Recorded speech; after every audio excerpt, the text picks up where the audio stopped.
I know there are, of course, and that is something to worry about in any situation like this. I know there are organizations on the ground. UNHCR is one of them, and I've worked with them for 10 years, and I've physically walked around and seen the bamboo, the tents, the structures, the jerry cans, the items, all of the people that are receiving assistance.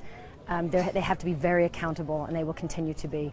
So I think for people that are concerned about where their money's going, find the credible organizations and make sure they're accountable. And there are a lot of those on the ground. So I don't want that to be an excuse for anybody not to give assistance.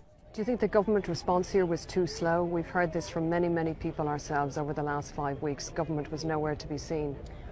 Well, from what I understand, the military, though, was very active, and that is separate from the government. But I think they're to be commended for what they've done. And yeah, of course, the government can do more. Of course, and our governments can do more.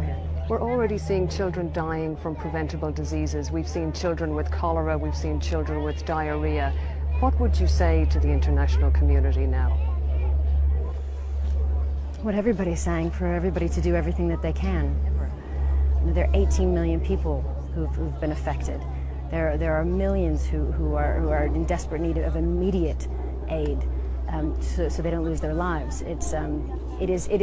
The numbers are on a scale beyond what we can imagine. I think that may be part of where the funding is becoming an issue. Strangely, the numbers are so high, people feel overwhelmed and they don't feel that they can do anything to help. But everything helps, and every little bit helps someone and saves someone and puts a tent up for someone. So we are here to urge everybody to please keep these people in mind and do what they can.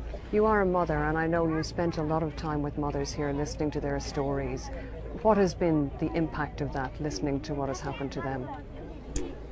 I think that's, for me as a mother, it's the hardest thing about visiting these areas, because as a parent, I think the hardest thing is when your child is hungry, or your child needs medicine or shelter, and you can't give it to them, and you feel, you see your child starving, you see your child sick, and you can do nothing to help them except beg people to help you.